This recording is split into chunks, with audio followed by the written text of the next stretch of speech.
Chapter 5. The tide was coming in, and there was only a narrow strip of firm beach between the water and the white, stumbling stuff near the palm terrace. Ralph chose the firm strip as a path because he needed to think, and only here could he allow his feet to move without having to watch them. Suddenly, pacing by the water, he was overcome with astonishment. He found himself understanding the wearisomeness of this life, where every path was an improvisation and a considerable part of one's waking life was spent watching one's feet. He stopped, facing the strip, and remembering that first enthusiastic exploration as though it were part of a brighter childhood, he smiled jeeringly. He turned then and walked back toward the platform with the sun in his face. The time had come for the assembly, and as he walked into the concealing splendors of the sunlight, he went carefully over the points of his speech. There must be no mistake about this assembly. No chasing imaginary. Okay, so when he first got there, he was kind of wild and free, and now he's kind of, seems like as though he's matured a lot, like he's really thoughtful about what he's going to have to do and say, and it's not so much excitement anymore of him being on the beach, but it's like this feeling of responsibility. He lost himself in a maze of thoughts that were rendered vague by his lack of words to express them. Frowning, he tried again. This meeting must not be fun, but business.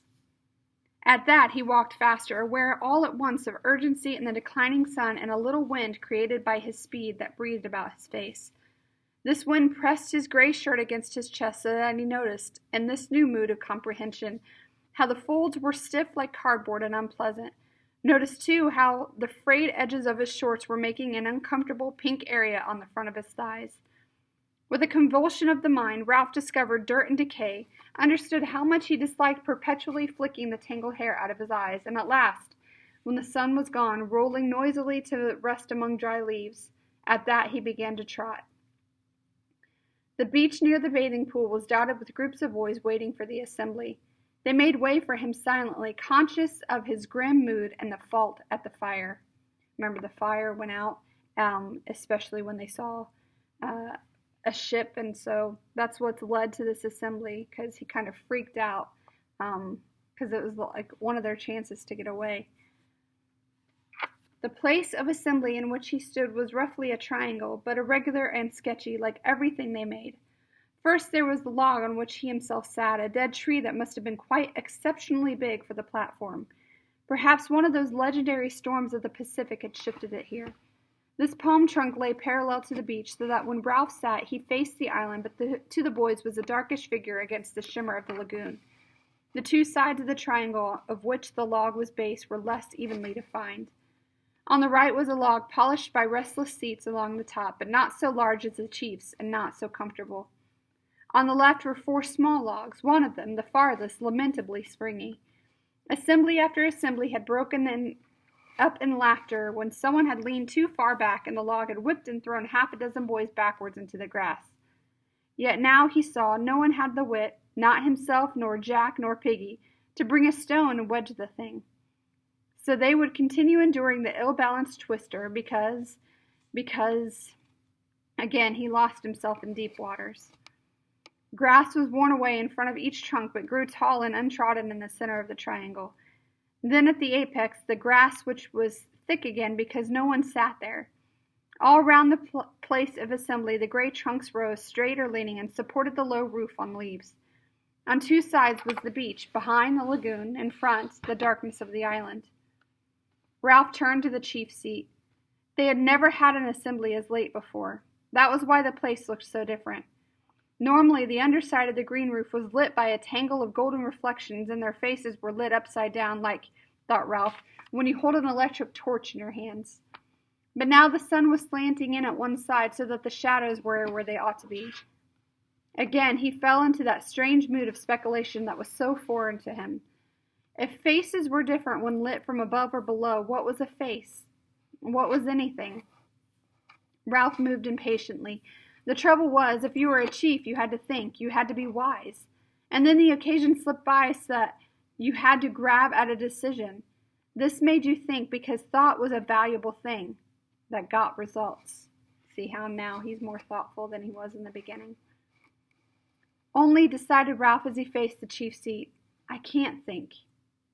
Not like Piggy. He's recognizing the Piggy's intelligence now. Remember, at first he was just like every opportunity telling Piggy to shut up, but now he's thinking maybe Piggy's smarter than we've been giving him credit for. Once more that evening, Ralph had to adjust his values. Piggy could think. He could go step by step inside that fat head of his, only Piggy was no chief. But Piggy, for all his ludicrous body, had brains. Okay, so maybe he's baby steps. He's not too nice to Piggy yet. Ralph was a specialist in thought now and could recognize thought in another.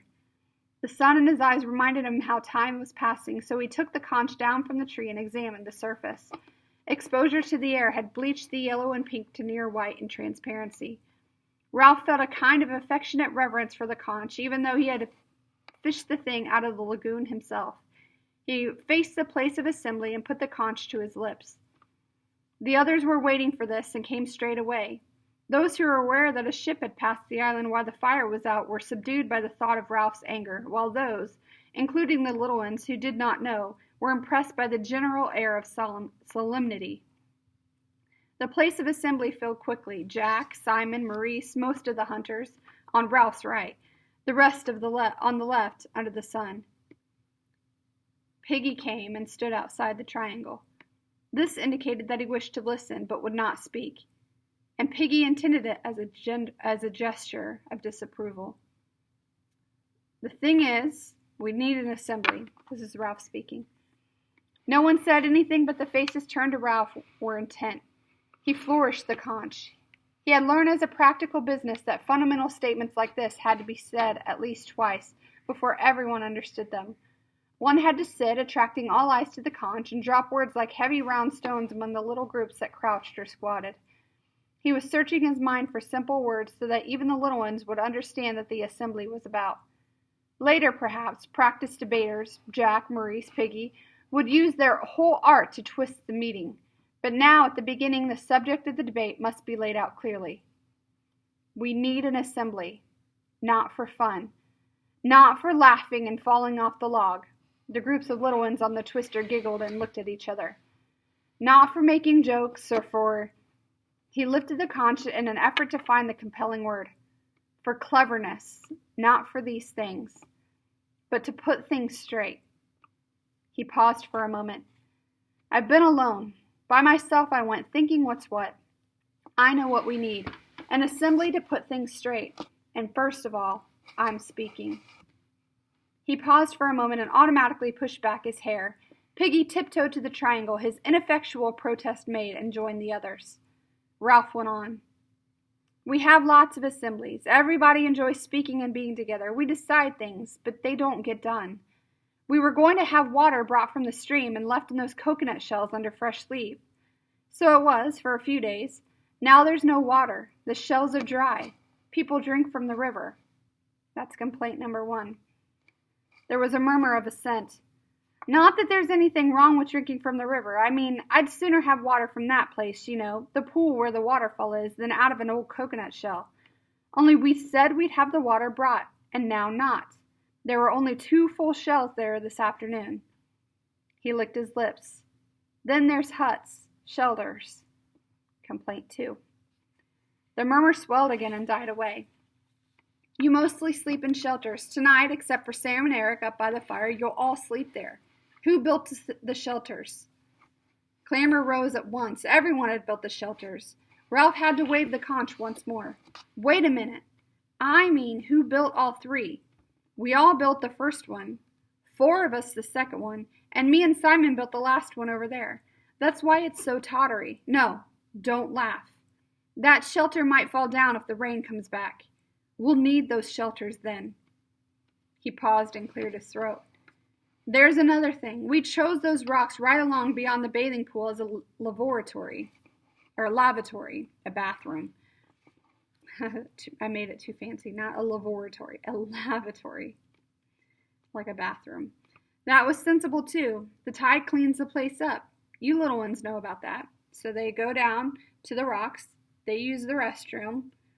and then the rocks come and wash it away. That seems like a very sensible thing to do. You don't have to smell it or put up with it if the tide washes it away. There were snickers here and there and swift glances. Now people seem to use anywhere, even near the shelters and the platform. You little ones, when you're getting fruit, if you're taken short, the assembly roared.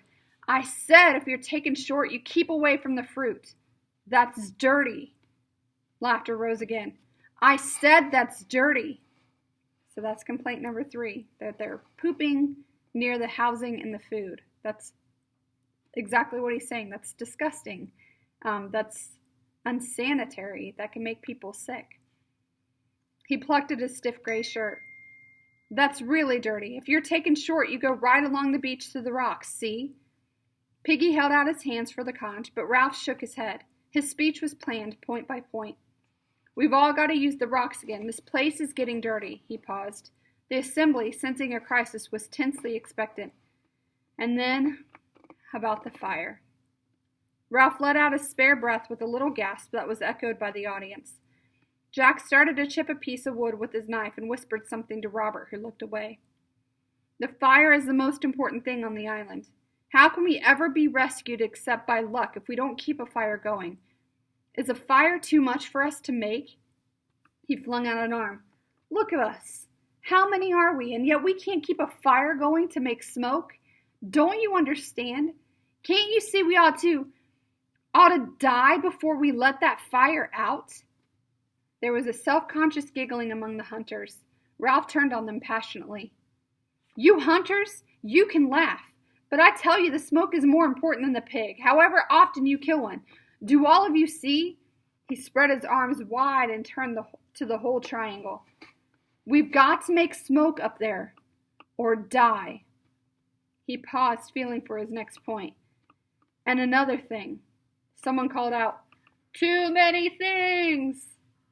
And then there came a mutter of agreement, and Ralph overrode them. And another thing.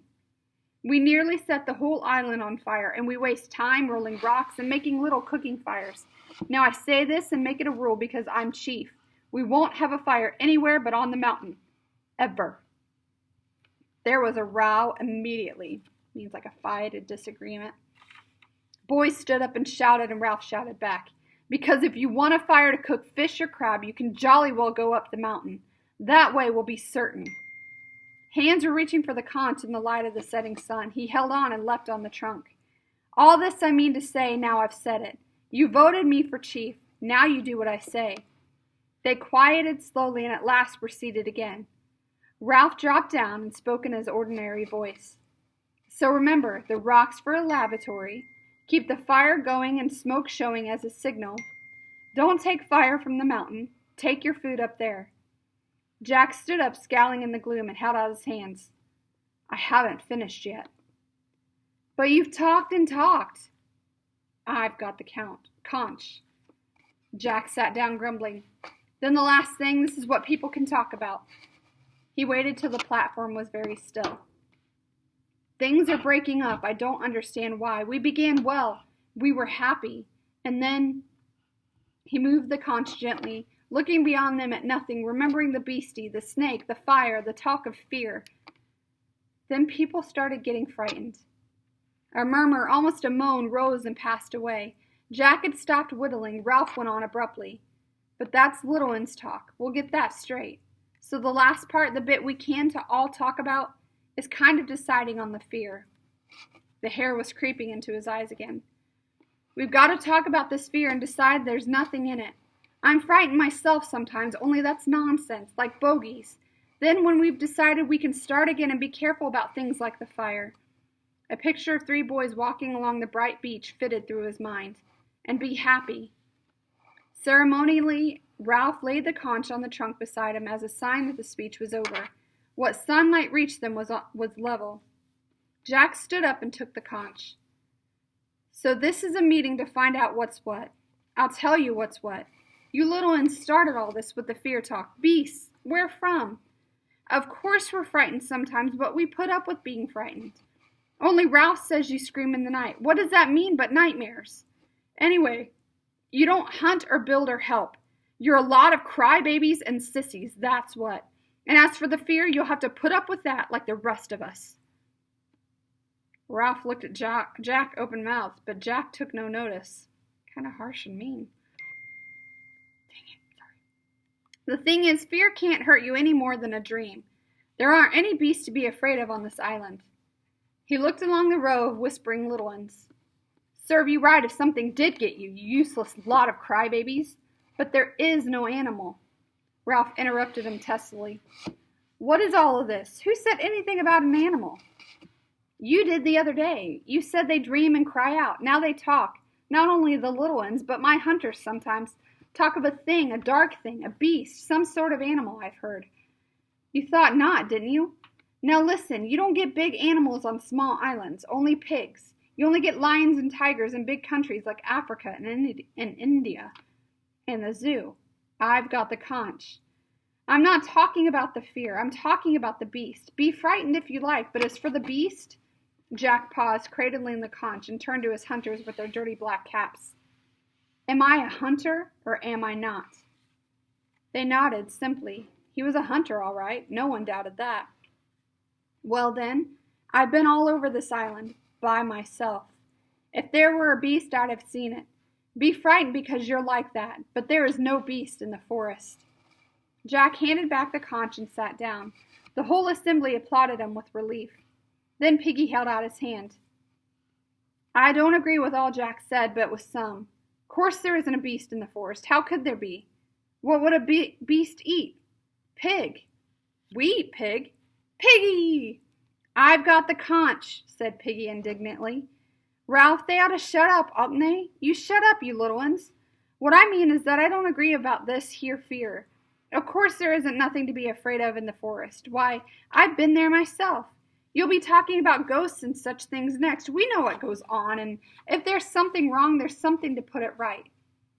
He took off his glasses and blinked at them. The sun had gone, and as if the light had been turned off. He proceeded to explain.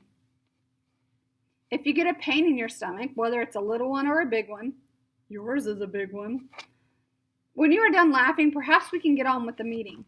And if them little ones climb back on the twister again, they'll only fall off in a sec, so they might as well sit on the ground and listen. No, you have the doctors for everything, even the inside of your mind.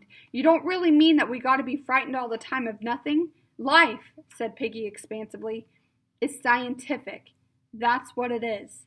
In a year or two, when the war's over, they'll be traveling to Mars and back. I know there isn't no beast. Not with claws and all that, I mean. But I know there isn't no fear either. Piggy paused. Unless...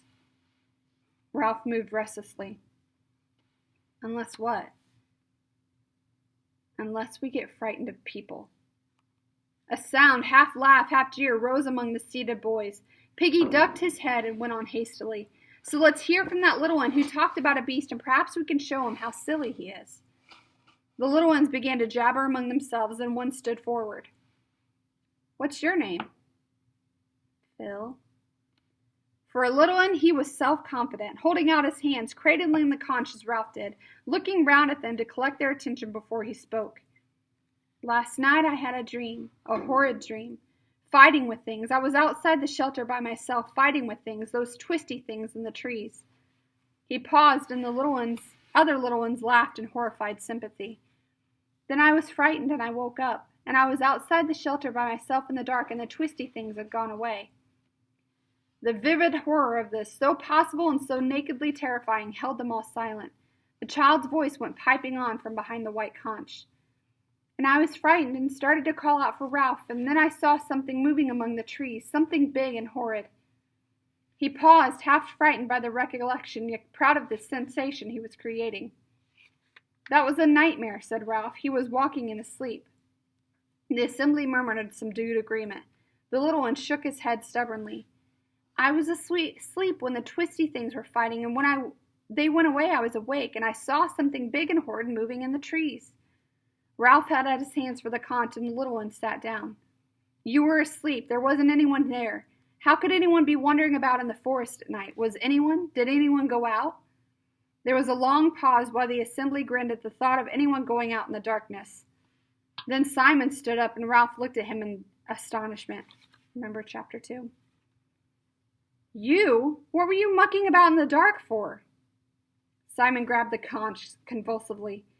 I wanted to go to a place I know. What place? Just a place I know, a place in the jungle. He hesitated. Jack settled the question for them with that contempt in his voice, and that could sound so funny and so final. He was taken short. He had to go to the bathroom, that's what they're saying. With a feeling of humiliation on Simon's behalf, Ralph took back the conch, looked Simon sternly in the face as he did so. Well, don't do it again, understand? Not at night. That's enough silly talk about beasts without the little ones seeing you gliding about like a... The derisive laughter that rose had fear in it and condemnation. Simon opened his mouth to speak, but Ralph had the conch, so he backed to his seat. When the assembly was silent, Ralph turned to Piggy.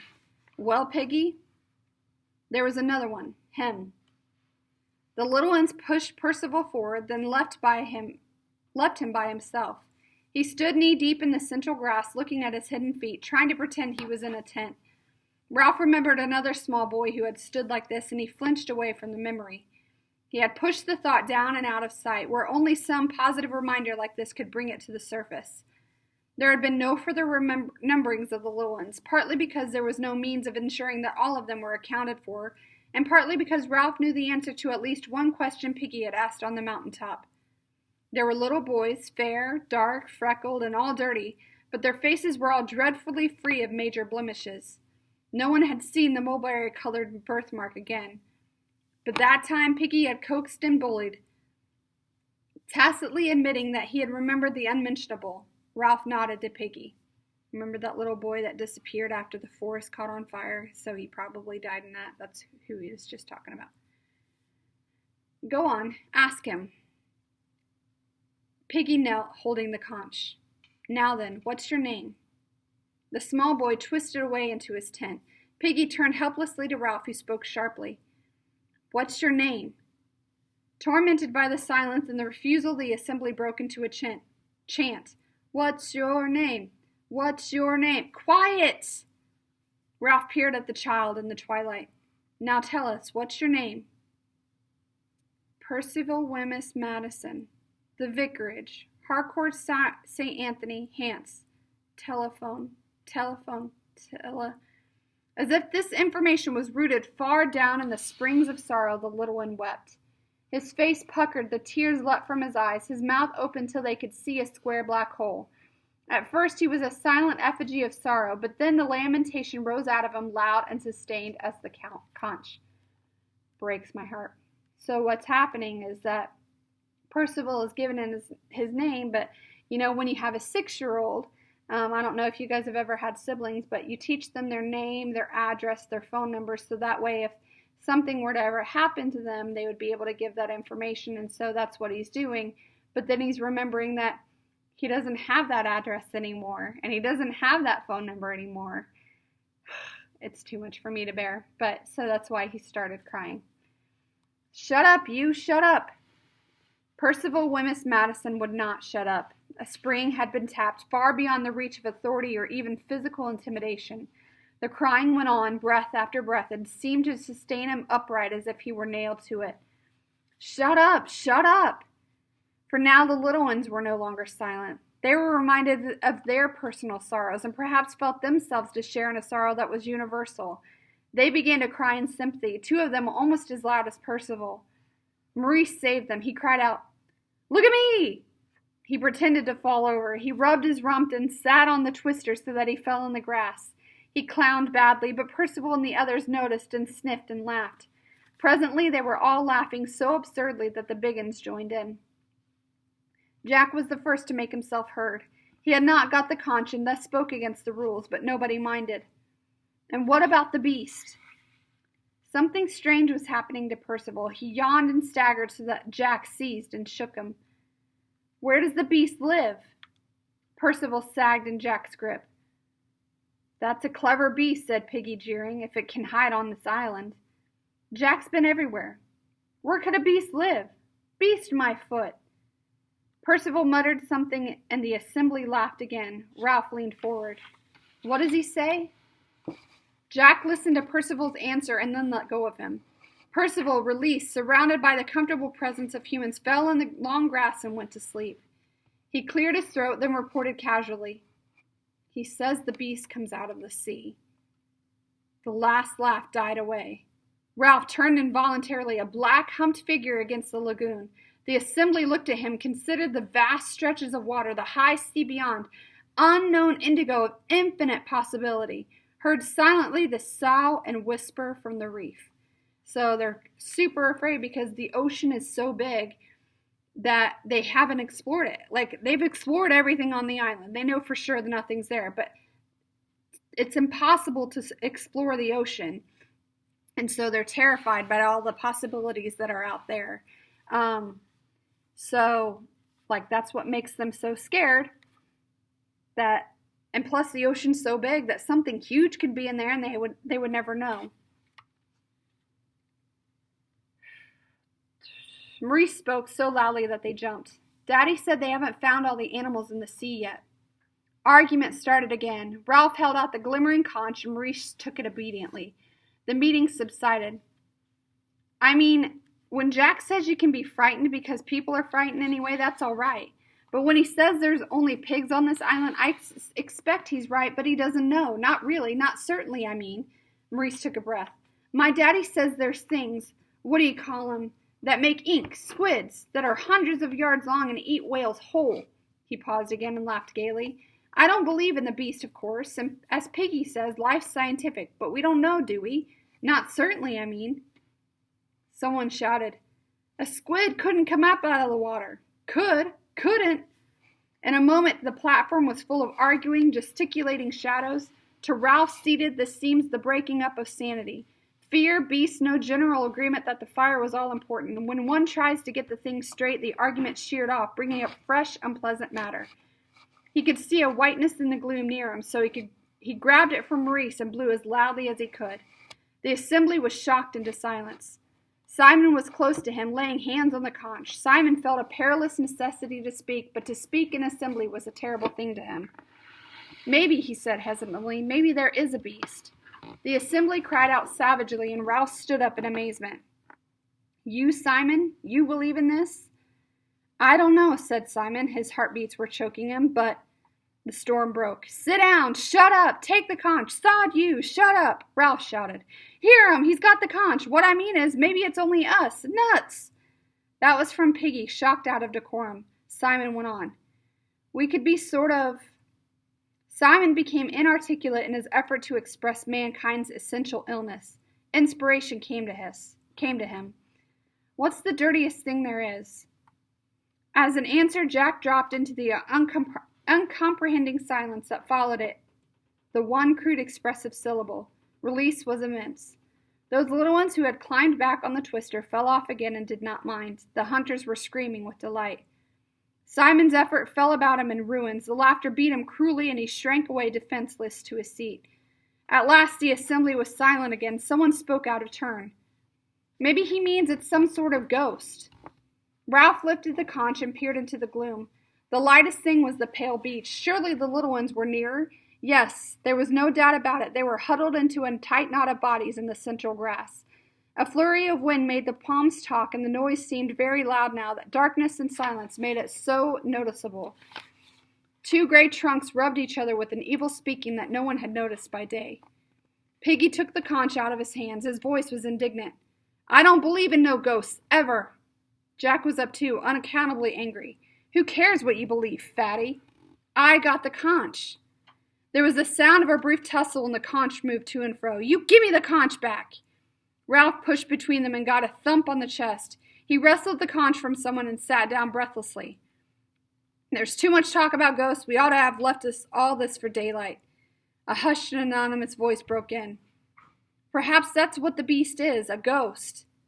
The assembly was shaken as by a wind. There's too much talking out of turn, Ralph said, because we can't have proper assemblies if you don't stick to the rules. He stopped again. The careful plan of this assembly had broken down. What do you want me to say, then? I was wrong to call this assembly so late. We'll have a vote on them, on ghosts, and then go to the shelters because we're all tired. No, Jack, is it? Wait a minute.